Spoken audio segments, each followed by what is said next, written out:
Good morning from Panhandle Outdoors with Winston Chester. Panhandle Outdoors, your source for fishing, hunting, and information for folks who enjoy the great outdoors.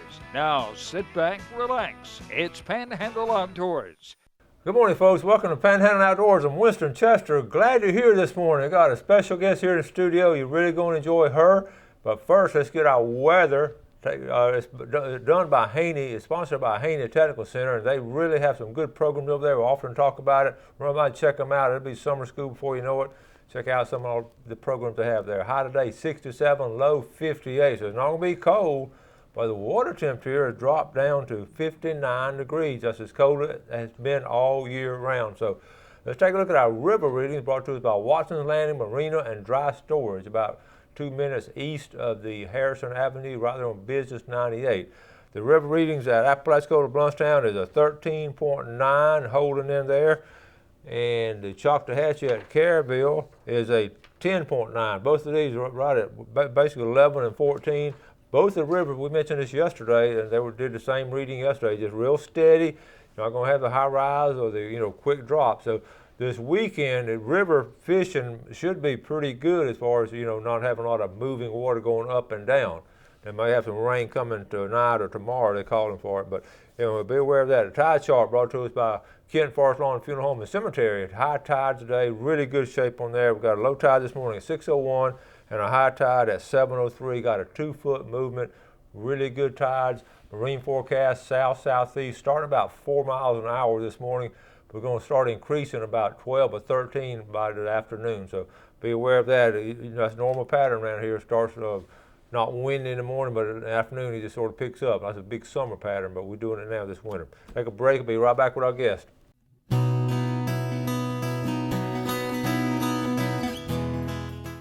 Welcome back, and welcome to Mandy Miller Warren. Good morning. Good morning. How are you? I'm doing great. She's not a new person. She's been on the show several times. Yeah. Yep. And one of my favorites. I've got to show you a picture of you and Megan. I always show that picture in the book when y'all were kids. But Mandy graduated from Mosley High School, and she's part of the legacy of boat building and all. And tell the folks what you still do. You've been doing it a little while now. Well, I'm still at Miller Marine, and we are doing really well, and it's really busy, which is awesome. So if you need any service work, we're still going strong. We did move the ship store this year, and we've kind of opened it up to the public. So we're carrying all kind of do-it-yourself stuff, resins and MEKs and plastics. And anyways, so we are open as a ship store at Miller Marine, and that's good to know that y'all have that, because that's hard to find some of that stuff. It is, and we already carry it because we have people there doing their own work. So we're going to have the basic stuff that you need, so you don't have to go to town. So we just decided to expand it because we were having so many people walk in that maybe were from Bluntstown or different areas out there that didn't want to drive all the way to town.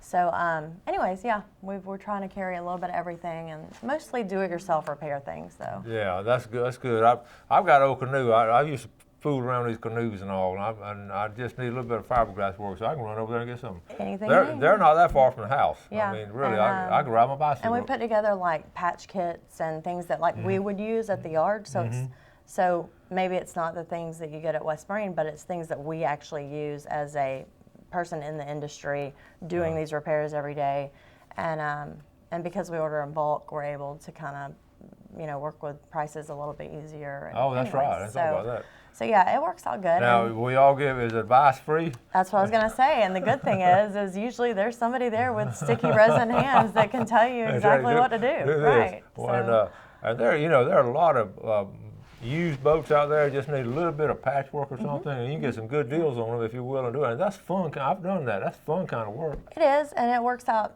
good for us, because if you decide, hey, this is too overwhelming, then just bring the boat up and we'll just do it for you. So it works out good. If the hole is this size, you work on it this big, you take it to Miller Marine. Yep. Now, of course, your sister Megan, she's over at, she's still got her job. She's at Eastern Marine, doing Eastern really Shipbuilding. Yep. And your dad running around staying busy? He is. He's still at the boatyard doing projects and working on big things, and Well, Oh, he's still got the boat in Costa Rica that he's trying to sell shares of. If anyone's tell us interested. about that again real quick. That's a neat idea. So we built a boat last year, and it was called the Presley Jane. It's a 36-foot Miller, and we put it in Costa Rica, and it is paired with a condo and a golf cart, and he's selling shares of it. So you buy in, and there's 8 shares total, and you know, you get to have your own place and your own boat, and you actually own it. So that's kind of nice. That's a neat idea. Yeah. We talked about that last year. That's really fascinating. How you gonna do that? Yeah. Now, you got any big boats up at the store or anything, or I mean, y'all working on any big boats? No, we're not actually building right now. You're not building anything now? No, not right now. That's unusual, isn't it? Well, yeah, we're usually working on like one a year. You know, Yeah. it's custom, so they take so long. But yeah, we're not building right now. We're just focusing on service, and that's Well, keeping for us those, busy. I know, you know, we get new viewers to add on every year. So let me give you a quick background of man. You see this guy right here? That's Captain George Davis. And what relation to Captain George Davis? That was my great-grandfather. A great-grandfather. And this guy started a boat building business at, you know, in the 1940s after working at the shipyard at Wainwright Shipyard. He built the Davis Queen fleet. Yeah. I wish I actually knew more. I know that he brought like the diesel engine to town and a lot of things that that, you know, I don't really know all the stories about, but I would love to hear all of them. So. Well, just read my book again because I talked about that. He was the first one, you know, learn that all in the 30s and all, they had those big old Duesenberg engines and Oldsmobile engines in the boat and everything, and they didn't, they were heavy. Yeah. And he worked at a shipyard at Wainwright during World War II, and the government had those diesel engines, and he stayed out there 3-4 years, and he just went, he'd work on weekends and all kind of stuff, and he was learning about the diesel. So when the war ended, he went back over here and built one in his backyard over in Parker, and they put a diesel engine in it. There was some leftover surplus, and put that diesel engine, and that revolutionized the fishing industry here in the local area. He's the first one to put the diesel engine, and then he could go out a lot further and a lot cheaper because diesel was really, really cheap. Right, yeah. I want to show, while we got it, we're going to switch real quick. I want to get back to, I can tell George Davis stories, and then tell the story how he got to the Queen Fleet, how he named that. Do you remember? I don't even remember it. See, you know more than I do about my family. I know. I enjoy that. The Dixie Queen Fleet. You know, we still have it. The Florida Queen is a Queen Fleet. We have a queen in our yard right now. It's becoming a landmark. And just kind of, I don't think it'll ever go in the water again. But my dad just loves it so much it just stays up there in the front. That's good. That's good. Yeah. So. Real quick, the Dixie Queen Fleet. Dixie Queen was a watermelon seed. And that's why he loved watermelon. He loved those watermelons, and that's why he planted watermelon. So he called it, the first one was Dixie Queen, and then everything else became a queen. The Florida Queen, Gemini Queen, Star Queen, and all of them had a queen in it. I did not know that. Yeah, fascinating story. And so then they had, you know, all the other stuff. Real quick, before we go to break, okay, I'm going to show you this picture. We're going to come back and tell you about it, okay? Check this picture out, then we're going to take a break and come back and talk about it.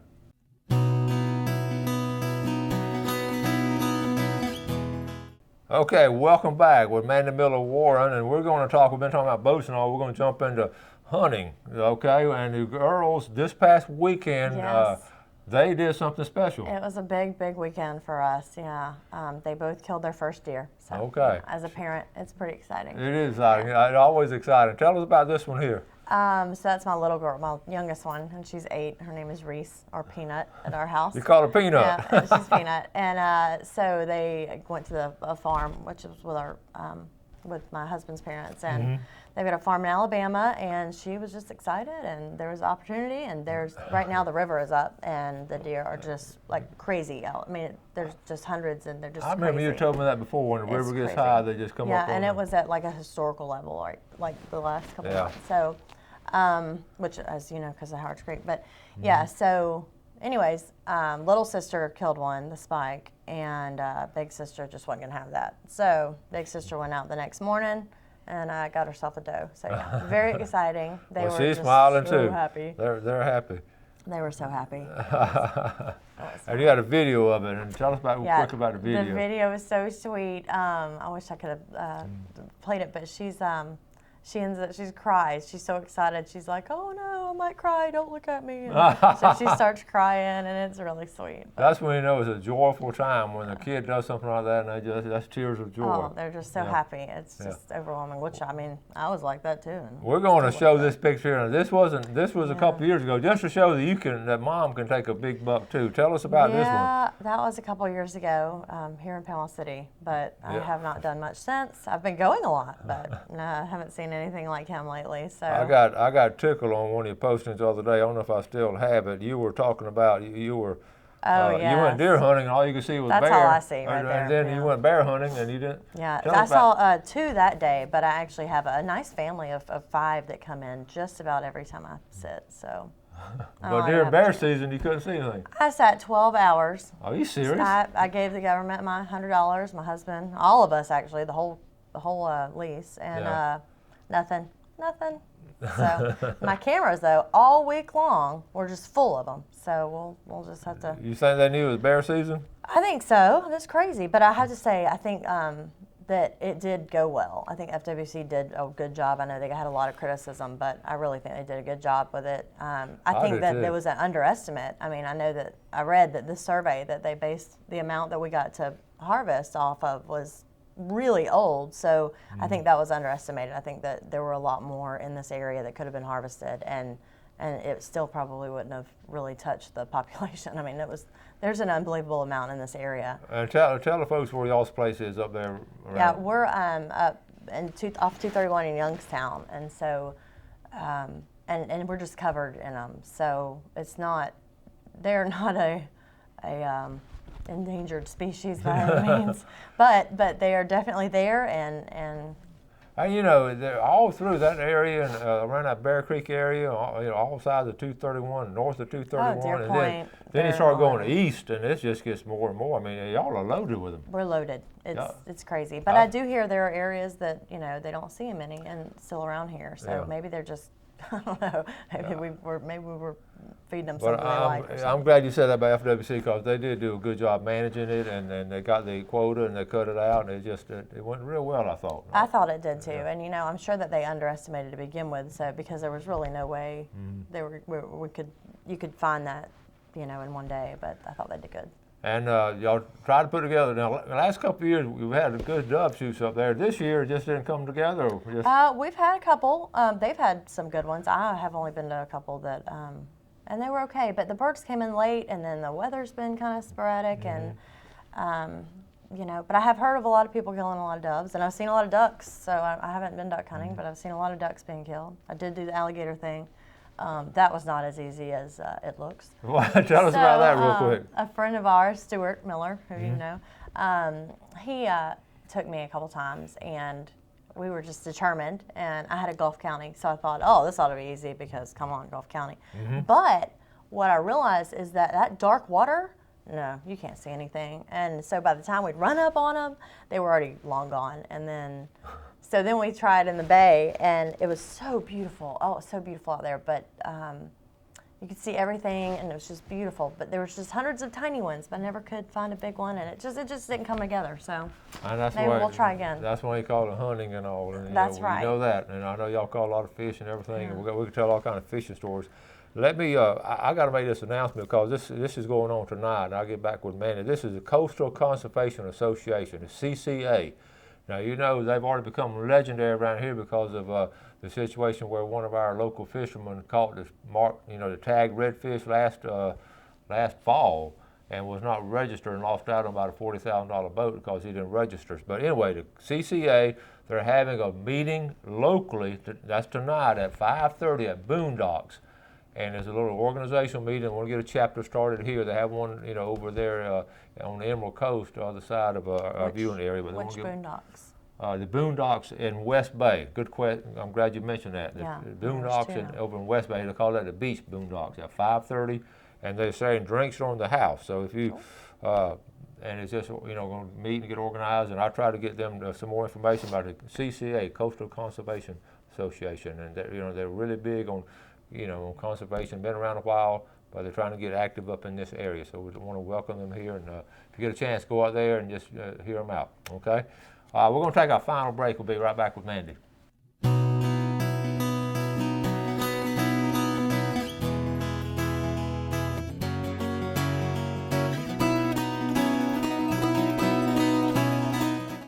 Okay, welcome back. Here this morning with Mandy Miller Warren. I try to get her to come on all the time. I got to twist her arm and beg her, and finally the girls taking the deer, that made it easier to come on this time. Yeah, well, mornings are not easy.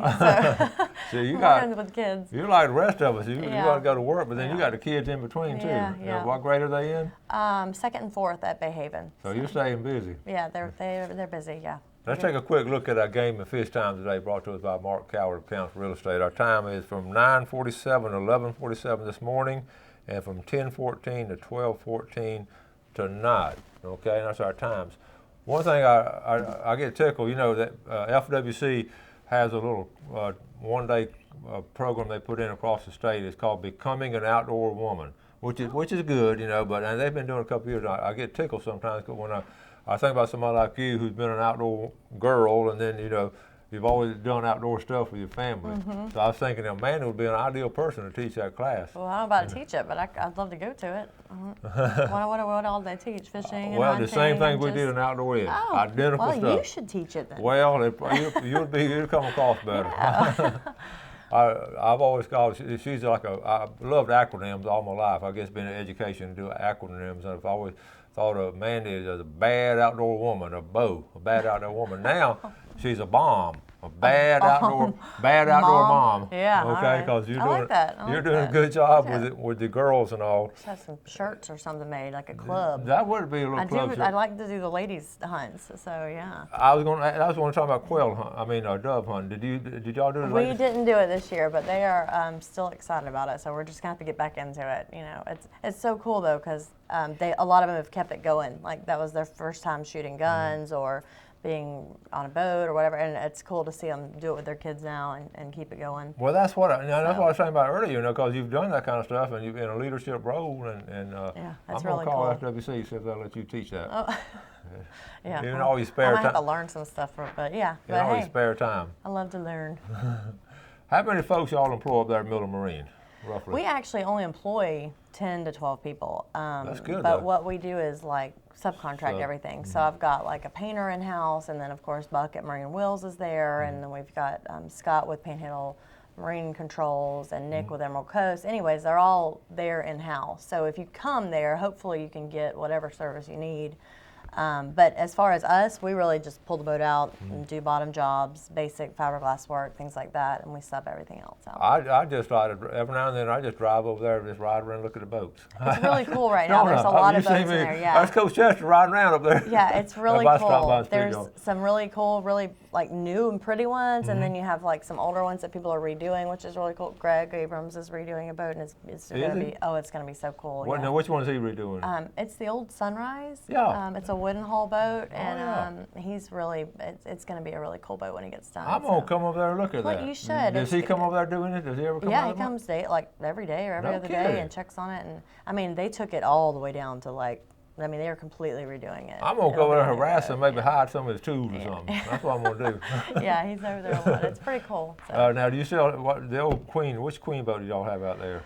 At one time, it had been a year or two ago. Oh, I look at it every single day, and I still can't remember which one. It was Don Parvis just owned it last. But it's still out there. Yeah, the old Queen boat's still out there. Maybe the Star. Star Queen, I think it was Star Queen. I think it's the Star Queen, yeah. In fact, probably won't see the water again. I mean, but it's definitely cool, you know. Well, if we ever get a nautical historical museum or something, that'd be a neat piece to put out in the parking lot. Dad wanted me to make it the ship store, but it was going to be a pretty big project. Is that right? Yeah. That's a good idea. He was thinking we'd sink it in the ground or something. I don't know. Well, not a bad idea, or a men's club or a restaurant, or there's been all kind of ideas tossed around. So that's not a bad idea either. Yeah. Southport, we don't have enough restaurants in Southport. Well, you know, all the guys sit around every afternoon anyway. Dad's like, we'll just charge and let them go and hang out in the Queen boat. I'm like, all right, well, that's not whatever. a bad idea. Yeah. I like that idea. You could think of a neat name, call it the Bomb, or the Bombshell. Yeah. The Bombshell, we all go hide. Now, fishing season right around the corner, okay?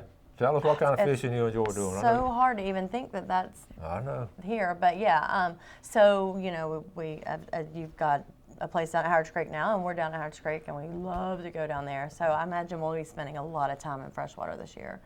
That's funny you saying that because we're going to do more freshwater this year than we've done in a long time. We are too. So maybe yeah. we'll run into each other down there. I remember last year, you had some really neat pictures of the girls catching some big old brim. They love it, and it's so much fun, and we're learning so much. You know, you live here, and I've said this before, and you don't realize what all's in your backyard, and you just don't explore it enough. And you know, so anyways, there's just so much of that river to explore, and we haven't even just touched it. And that's why people wonder, why do you want to go down there and all? And that's exactly why. It's such a unique You think, area. oh, well, you're just going to the river, but oh my gosh, that is huge. I mean, you can't possibly, you know, explore it all. And we'll give a big plug for Harts Marine. You got a little G3 boat. Yes, how do you like it? Thank you very much. Harts Marine, love it. It's great, and I look forward to. And the kids got room to move around, and you can. Man, we went from this little tiny, all four of us in this little tiny boat where you know it'd tip over, and none of us could stand up to this nice G3, and it's so nice. And the motor starts. And the motor starts, and you can't even hear it. It's the craziest thing ever. Yeah. So all these little things. That's funny. Just your roots, and we'll go back to your great granddad and all that. How the fishing and boat building is just. And that's when I had you in the class and all, we talked about that often about. That heritage that you've inherited, and your dad's kept it going, and you've kept it going, and your sister's working in the marine business, and it's just, to me, that's just fascinating, and I just get a kick out of it. Every time I see them, I just get a big smile, into the family. Yeah, we love it. Well, y'all do a good job. And tell folks real quick how to get to your place. So we're in Southport, just over the Bailey Bridge, about a quarter of the mile on the left. If you know where 77 Hardware is, or the deer stands, as people tell me, you turn by the deer stands. Turn left by the deer stands. That's a good place. A good place to do it. That's what people tell me. Turn left by the deer stands. Well, now you got to go back home and get the girls ready for school. Yep. I have to say goodbye again, but maybe I can come back on a couple more months, or maybe I'll have something exciting. You got to make it more regular. Yes. Yeah. But so if you, especially next time you have one of the women's shoots or something, I'll go there and just sit around and film y'all, because that's good. But thanks again for getting up this early. Yeah. Thanks for having me. Tell your mom hello, and your dad, and your sister, and all that. I will. Okay? All right, folks, I always will tell you how much we appreciate watching Panhandle Outdoors, appreciate the feedback. Y'all email us or text us or whatever, and keep those pictures coming. I got a lot more pictures tomorrow, plus we got the seafood giveaway tomorrow. You have a great day, do something good for your fellow man, and God bless. Thanks for joining us for Panhandle Outdoors with Winston Chester. Panhandle Outdoors features hunting, fishing, and other activities and information to help you enjoy the great outdoors. Join us next time for Panhandle Outdoors.